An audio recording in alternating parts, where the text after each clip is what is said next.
Hi everybody, I'm Amor Maximo, and I'm just a random person trying to share how beautiful life is. Today, may I present the third episode of Gali Talks. So if you're up for it, let's go!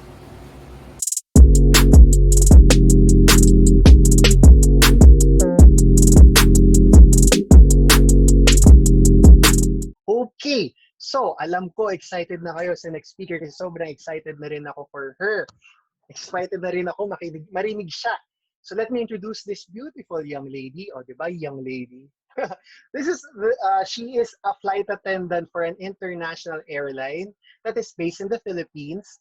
She is also a Philippine, she has represented the Philippines in different forms of art, but specifically in dancing. You know, she's an advocate of Philippine culture. She's also an advocate of breastfeeding.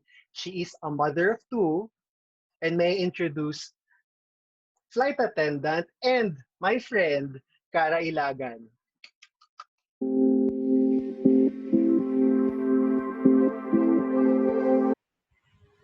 Am I clear? Yes, thank you. So, hello, good afternoon. Magandang gabi po sa inyong lahat. I think it's only 5:30. Magandang hapon. Unang-una, I would like to thank my batchmate Amor for inviting me here. And second, I would like to thank everyone, each one of you, sa pag-spend yun ng time para makinig sa aking flight attendant journey. Okay, so to begin with, I would like to introduce myself first. So my name is Cara Ilagan. Okay, I graduated in De La Salle University, Dasmariñas. And I took up Bachelor of Science in Tourism Management. I graduated last 2007. Philippine Airlines is my first job. I've been in PAL for 13 years already. And aside from Philippine Airlines, I have a passion in folk dancing, in breastfeeding. I'm a mother of two.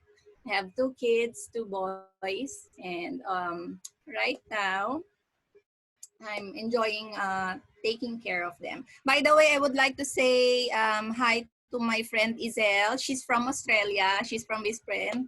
Thank you for being here. And also, thank you to my inaanak, Cassandra. She's only 13 and she's here. She's listening also. Thank you for being here. So, to begin my story, i-share ko sa inyo kung paano ba ako nakarating as FA ng Philippine Airlines. So, I would like to share how I apply. Paano ba ako nag-apply sa PAL? So, first, I graduated last 2007. Hindi pa ako nakaka-graduate ng 2007, nag-a-apply na ako ng job. Bali, graduation namin noon is March 27. March 24, nag-job hunting na kami. Alam mo yun, pag college, di ba? Magyayayaan kayong mga classmates. Tapos sabihin, tara, apply tayo sa ganito. Basically, wala akong preferred na airline. So, kung ano lang yung nakita naming hiring that time, in-applyan namin. Ang inuna namin is Qatar. Pumunta kami ng IPAMS with all business attire, with all, naka-high heels, sakay kami ng jeep, tapos punta kami ng IPAMS. Yun ang unang-una kong airline. That application decline. Hindi kami natanggap. So, second kong in-applyan, Etihad. So, try lang kami ng try. Abot ako hanggang second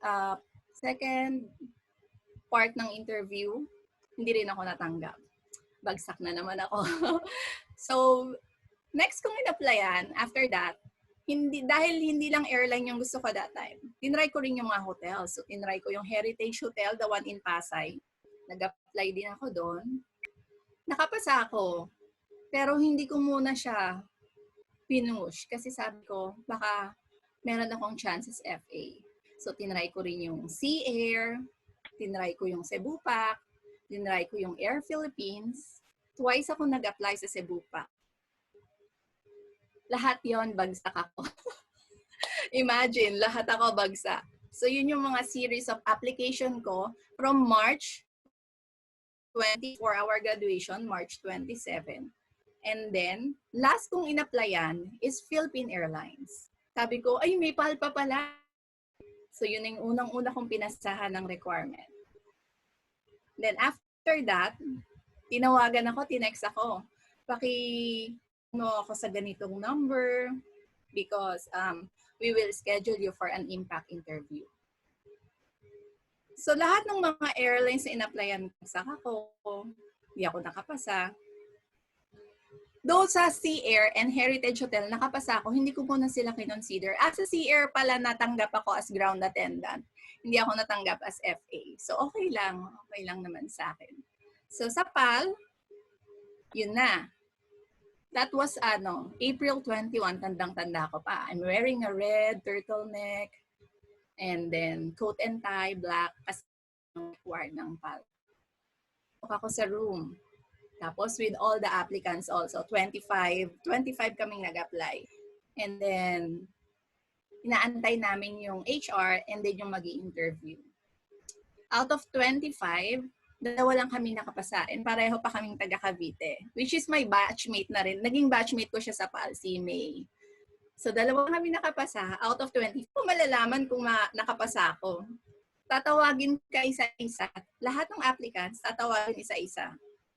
Pag tinawag ka, ibig sabihin pala, hindi ka nakapasa. Ganun pala yon. Ganun din ba sa inyo, Amor? Hindi. So, tinawag kami isa-isa. Ako yung last, letter Y ako. Nilagpasan ako, tapos bumalik siya ulit kay May. Yung kasama kong kasabay kong nakapasa. Tinawag siya and then tinawag ako. Tapos na-receive namin yung slip na to. O, di ba tinago ko pa? Super precious sa akin ng slip na to. Ang nakalagay rito, you are being considered for a position in Philippine Airlines. Please report to our office free medical examination. Ang saya. Tapos parang, until now, goosebumps pa rin ako. Kasi diba, ilan ba in-applyan ko? Qatar, Etihad, Heritage, Sea Air, Cebu Pac, Airfield. Twice pa ako sa Cebu Pac. So 7. Pang-8 ko yung PAL. O 8, lucky number. sabi ko nun, pag hindi ako nakapasa sa PAL, itutuloy ko na lang yung OJT ko sa Singapore. Kasi absorb I had my OJT there for 6 months. Inoferan ako ng CEO doon na kapag hindi ako nakahanap ng job, willing daw silang tanggapin ako ulit. So sabi ko, pag hindi ako natanggap dito sa PAL, punta na ako ng Singapore. Pero alam niyo, naniniwala kayo sa destiny? Ako, sa PAL. So para talaga sa akin siya.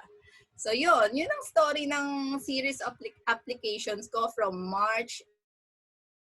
Dami in-applyan.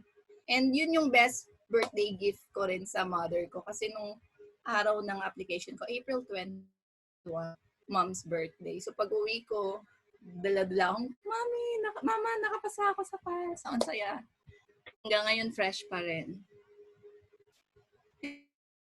Application, pagdadaanan mo, pre-medical, and then the examination, and then medical, and then series of panel. Sa panel interview, doon ko na na-meet si Amor. Doon na kami pinagsalita isa-isa, pinaglakad, tapos may question and answer. And then after the panel interview, we had our contract signing. Sa'yo ng contract signing, Amor. So from March and then April natanggap ako, and then I had a series of applications sa process sa PAL, and then started our training June 25. Tanda ko talaga. That was our first day of our training. And then our training includes ang hirap maging FA kasi ang dami mong pagdadaanan bago ka maging isang regular employee ng PAL. From that application up to the process and then the training. Sa trainings, nag-aaral kami because rate is 90. Diba? You are only allowed to make 2 mistakes sa lahat ng exams mo. 2 failures. Pag nag-fail ka, hindi ka makakapasa. Balik ka na ulit. Apply ka na lang ulit. So, our batch, very lucky. Yun ang tawag namin sa amin. Kasi lahat kami nakapasa, walang bumagsak sa amin. So, ang sarap din sa feeling na sabay natapos. We had our training for 3 months. We graduated September 28 and our September 29. That's why our pre-employment date is September 29, 2007. Yun yung nakalagay sa ID namin, pre-employment date. More, no, September 28 graduation natin. The next day sa amin lahat may mga duty na. Kasi ganun that time, 2007, ganun ka in demand ang mga crew. Kailangan ng crew nung pumasok kami. Kaya hindi kami nagkaroon ng day off after. Diretso nag-enjoy pa kami nung graduation, may party pa after. Tapos nandun pa si President JJB before, nag-join pa sa atin, di ba? Kaya that night, sobrang happy kami. Yung graduation na yon, we earned this wing. This is our wing, symbol of our hard work, lahat ng sacrifices namin nandito sa wing na to. By the way, trivia, kapag FA, short yung wing. Kapag steward, yung wing. Yung wings niya. Trivia lang, pag napansin nyo dun sa nakasuot. And now, yan kay Amor. Oh, Amor has a long wing. Sa akin, short lang. Hindi siya lagpas sa... And by the way, I want to show you my first roster schedule. Siyempre, tinago ko pa, no? Ito, October 2007. If you will see, October 2007. This is my first printed schedule. Ang saya, puro numbers, hindi na siguro nila maintindihan. These are all domestic flights. Kasi before, hindi pa na-change ng union namin yung first makapasa sa PAL, flights. And then after that, you will have your training again. And then will become internal flight. Pero ngayon, pag pumasok ka na sa PAL, diretso na agad mixed crew. You can fly domestic or international flight. Mas okay ngayon actually. Pero mas challenging yung and mas exciting yung before kasi may nilolook forward ka. From domestic, cabin attendant kami sa domestic flight. Yung mga nag-speech sa mga head cabin attendant. And then after that, we will have our training and then we will become international. Sa international flight, at ulit yun, another 3 months. 3 months training, 3 months study. Pero medyo madali na kasi more on service. Yung basic, more on safety. Imagine, kakabisaduhin mo yung buong eroplano kung saan nakalagay yung buong equipments. Plotting ang tawag namin doon. And then we will have our service drill, we'll have our safety drill, we'll have our evacuation drill. And by the way, Isel, my friend, she's an FA also. Yes. Before pa ako naging FA na rin siya. And then, after that, the rest are history na. So, that yun yung mga pinagdaanan na, yun ang aking flight attendant journey. From application to trainings, to process, to trainings. And then after that, we'll have our graduation and our first duty. My first duty is in Cebu. I flew Boeing 747. And that's, saya. Nakakakaba na masaya. So, ano bang gusto kong sabihin sa inyo? Bakit ko sinishare itong flight attendant journey ko? Kasi sa palagay ko yung nakatulong sa akin para malagpasan ko lahat ng applications ko is yung mga pinagdaanan ko nung college. Meron bang college dito? Marami. Oh, marami. Okay. Yung pinagdaanan ko kasi ng college, I'm member ako ng group, which is the LaSalle Filipiniana Folk Dance Company. In that group kasi, natuto ako how to manage my time, to work, grace under pressure, decision-making sa buhay. Natuto rin ako dun sa grupo ko na yun sa college ng teamwork. And then also, yung dealing with other people kasi we represent our school, we travel anywhere in the Philippines. And also that group also give me a chance to travel in Europe nung nag-join ako ng group na yon, nagkaroon ng opportunity para makapag-join ako sa isang group na nagre-represent ng Philippines sa folk dance. Parang Bayanihan, if you are familiar. Bayanihan Philippine National Dance.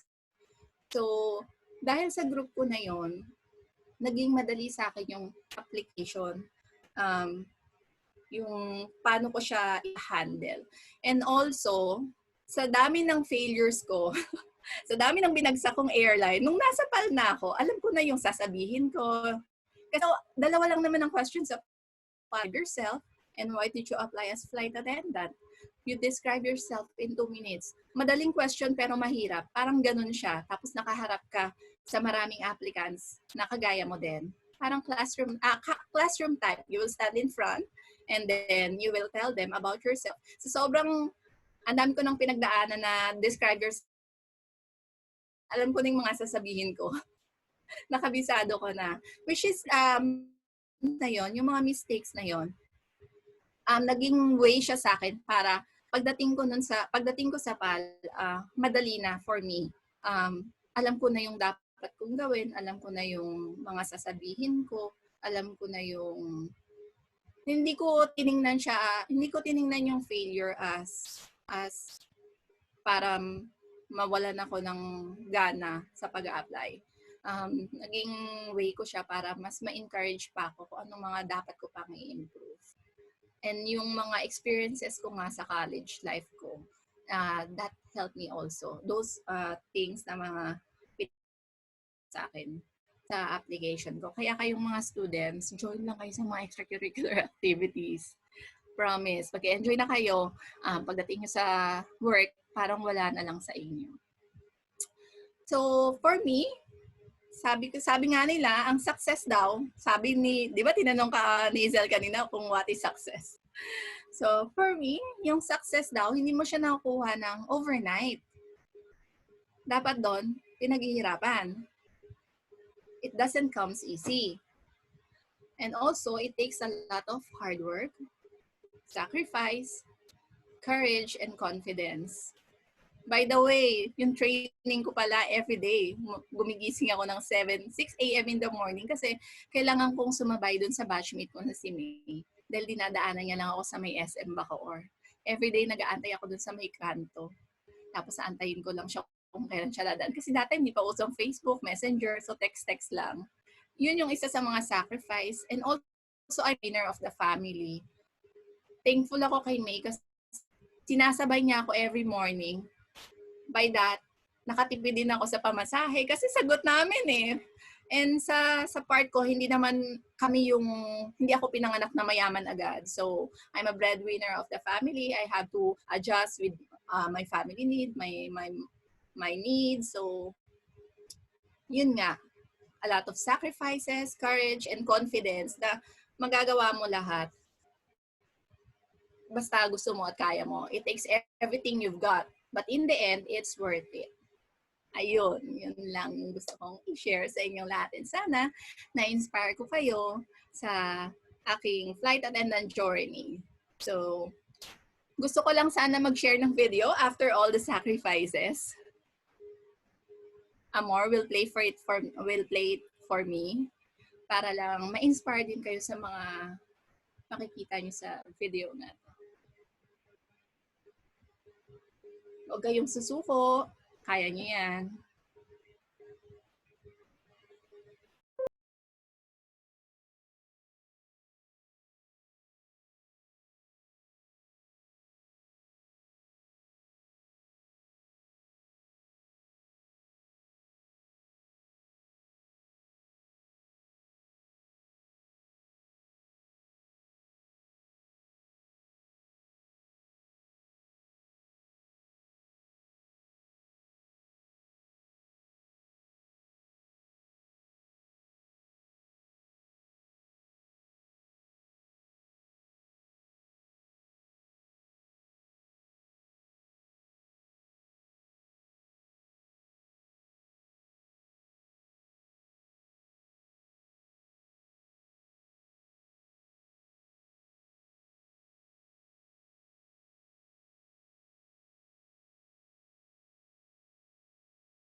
show you our pin.